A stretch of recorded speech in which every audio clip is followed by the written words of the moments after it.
வணக்கம். மூட்டை மூட்டையாக சிக்கிய பணம். திமுகவின் நிர்வாகிகளது கதை முடிந்தது. நண்பர்களே, இந்த வீடியோவிற்கு ஒரே ஒரு லைக் மற்றும் சப்ஸ்கிரைப் பண்ணிருங்க. திமுகவின் தோல்விற்கு காரணம் மாவட்ட செயலாளர்களும் மாஜி அமைச்சர்களும். உதயநிதி அவர்கள், சபரீசன் அவர்கள் இருவருமே ஸ்டாலின் அவர்களிடம் தெரிவித்துள்ளனர். தாவேக ஆட்சி அமைத்ததற்கு திமுகவின் நிர்வாகிகளது சுயநலமும் நாம் கொடுத்த பணத்தை முழுமையாக தேர்தலுக்கு செலவு செய்யாமல் பதுக்கிவிட்டார்கள். தென் மாவட்டங்களிலும் சென்னையில் சேகர் பாபு அவர்கள் நடத்திய சதி திட்டமும் மிகப்பெரிய அளவில் திமுகவை தோல்வியை நோக்கி சென்றுவிட்டது.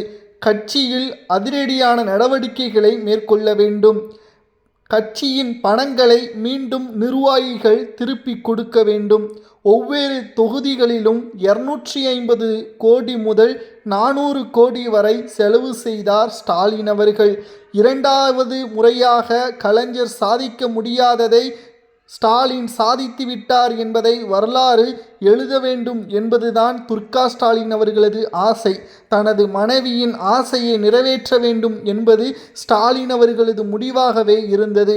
ஒவ்வொரு மேடைகளிலும் பல்வேறு கருத்து கணிப்புகளில் 167 தொகுதிகள் தனி பெரும்பான்மையோடு ஆட்சி அமைக்கும் என்று போலியான தகவல்களை தான் ஸ்டாலின் காதில் கூறினார்கள். தேர்தல் முடிவுகள் அப்படியே ஆப்போசிட்டாக மாறி கொளத்தூரிலேயே மிகப்பெரிய அளவில் தோல்வியை தழுவிய ஸ்டாலின் அவர்கள் மன உளைச்சல் மிகப்பெரிய அளவில் ஈடு செய்ய முடியாத அளவிற்கு மாறிவிட்டது. சொல்லாமல் சென்ற காங்கிரஸ் கூட்டணிகள் அனுமதித்து காங்கிரஸை போல நாங்கள் இல்லை என்று ஸ்டாலினிடம் கூறிய விசிக, முஸ்லீம் லீக் வெளியே இருந்து ஆதரவுகளை கொடுப்போம், ஆளுநர் ஆட்சி வேண்டாம் என்று கூறி இவர்கள் எல்லோரும் தாவேகாவிற்கு வெளியே இருந்து ஆதரவுகளை கொடுத்தனர். அதனைத் தொடர்ந்து அமைச்சரவையிலும் இடம்பெற்று ஸ்டாலின் அவர்களுக்கு மிகப்பெரிய அளவிலான மனக்கசப்பையும் இவர்கள் உருவாக்கினார்கள். அதனைத் தொடர்ந்து திமுகவின் தோல்விற்கு காரணம் மாவட்ட செயலாளர்கள்தான். கூடவே இருந்து மிகப்பெரிய அளவில் துரோகம் செய்து விட்டார்கள் கிளை நிர்வாகிகள் என்று ஸ்டாலின் அவர்கள் மனவேதனை அடைந்துள்ளார். உதயநிதி அவர்கள் 4 நாட்களாக உறக்கமே இல்லாமல் இருந்துள்ளார்.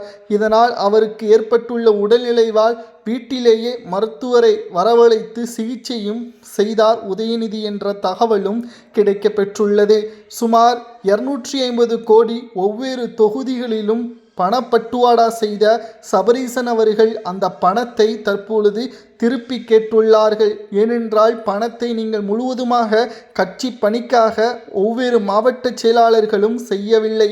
மூட்டை மூட்டையாக பணங்களை நாம் கொடுத்தோம். கட்சி வெற்றியடையும் என்பது எந்த ஒரு கவலையும் இல்லாமல் நீங்கள் கூட்டணி கட்சிக்கு ஆதரவுகளை தெரிவிக்காமல் நமக்கு எதிராக போட்டியாக வந்துவிடுவார் என்ற காரணத்தினால் கூட்டணி கட்சிக்கு ஆதரவு தெரிவிக்காமல் சுயநலமாக மாவட்ட செயலாளர்கள் செயல்பட்டது மிகப்பெரிய அளவில் தோல்விற்கு வழிவகுத்துவிட்டது என்று சபரீசன் அவர்கள் ஆலோசனை நடத்தி நிர்வாகிகளை எச்சரிக்கை செய்து அடுத்த 15 நாட்களுக்குள் பணம் வர வேண்டும், இல்லை என்றால் உங்களது பதவிகளை பறித்து இளம் தலைமுறையினர்களுக்கு வாய்ப்புகளை வழங்கிவிடுவேன் என்று சபரீசன் அவர்கள் நிர்வாகிகளை மிரட்டியுள்ளார். தற்பொழுது மனக்கவலைகளை நீக்குவதற்குத்தான் இந்த லண்டன் பயணம். 15 நாட்கள் லண்டன் பயணம் சென்றுள்ள மு.க. ஸ்டாலின் மற்றும் அவரது குடும்பத்தினர்கள் தனது பேரன் பட்டமளிப்பு விழாவில் கலந்து கொள்வதற்காகத்தான் சென்றுள்ளோம் என்று மக்களை நம்ப வைப்பதற்காக சென்றுள்ளார். ஆனால் திமுக அடுத்த 60 நாட்களில் கிட்டத்தட்ட தாவேகா 6 மாதங்களுக்கு பிறகு நீடிக்கக்கூடாது ஆட்சி என்ற முனைப்போடு தான் இருக்கிறார். நீங்கள் நல்ல ஆட்சியை கொடுத்திருந்தால் நிச்சயம் மக்களே உங்களை தேர்வு செய்திருப்பார்கள். நீங்கள் மன்னர்களாக, குறுநில மன்னர்களாக அமைச்சர்களை செயல்படுத்தி தவறு செய்த அமைச்சர்களை தண்டிக்காமல் வேடிக்கை பார்த்த திமுகவை மக்கள் எப்படி ஏற்றுக்கொள்வார்கள் என்ற எண்ணம் உங்களுக்கு வந்திருந்தால் இப்பொழுது நீங்கள் கவலையுடன் இருந்திருக்க மாட்டீர்கள்.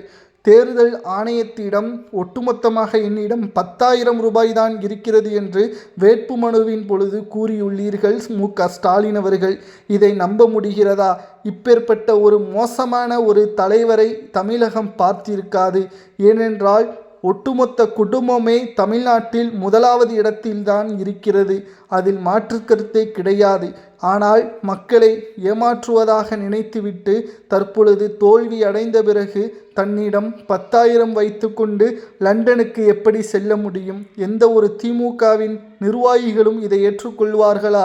அது மட்டுமல்ல, மீண்டும் ஒரு தேர்தல் நடைபெறும் என்று ஒவ்வொரு மேடைகளிலும் புலம்பினார் மு.க.ஸ்டாலின் அவர்கள். ஆனால் நிச்சயம் திமுக மீண்டும் ஒரு தேர்தலை சந்திப்பதற்கு தைரியமும் கிடையாது, பணமும் கிடையாது செலவழிப்பதற்கு. ஏனென்றால் 2வது முறை திமுக கட்சி நிதியே செலவழிக்காது. ஏனென்றால் நிர்வாகிகளும் அந்த தொகுதியின் எம்எல்ஏ வேட்பாளர்களும் தான் செலவழிக்க வேண்டும். அவர்கள் செலவு செய்ய முன்வர மாட்டார்கள். நிச்சயம் அவர்கள் அந்தர்பல்ட்டி அடித்து திமுகவில் இருந்து விலகி தாவேகாவிலோ அதிமுகவிலோ செல்வதற்கும் வாய்ப்புகள் அதிகமாகவே இருக்கிறது.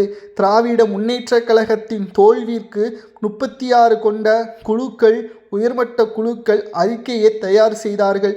அதில் KN நேரு, பொன்முடி, சேகர்பாபு இவர்களை எல்லாரும் பதவியிலிருந்து நீக்குங்கள், புதியவர்களுக்கு வாய்ப்புகளை வழங்குங்கள் என்று மு.க.ஸ்டாலினிடம் எவ்வளவோ தெரிவித்த போதிலும் மு.க.ஸ்டாலின் அவர்கள் இதையெல்லாம் கேட்கவில்லை.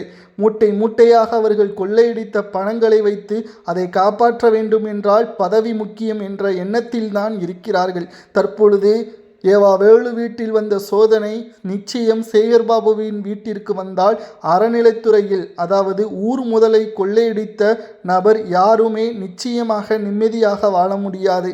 அந்த வரிசையில் சேகர்பாபுவைத்தான் அடுத்து முதல்வர் விஜய் அவர்கள் டிக் செய்திருக்கிறார். லஞ்ச ஒழிப்புத்துறை அதிகாரிகளும் அமலாக்கத்துறை அதிகாரிகளும் அடுத்த விசாரணையில் நிச்சயமாக மூட்டை மூட்டையாக இவர்கள் கொடுத்த பணங்களும் சேகர்பாபு சொல்கின்ற வாக்குமூலங்களின் அடிப்படையிலும் திமுகவின் நிலைமை தலைகீழாக மாறக்கூடிய வகையில் அமையும். தற்பொழுது திமுகவை காப்பாற்றக்கூடிய பொறுப்பு யாரிடம் ஒப்படைத்திருக்கிறார் தெரியுமா? மு.க.ஸ்டாலின் அவர்கள். ஜென்சி பசங்க என்று நாம் நியூஸை பார்க்கும் பொழுதே காமெடியாகத்தான் இருக்கிறது.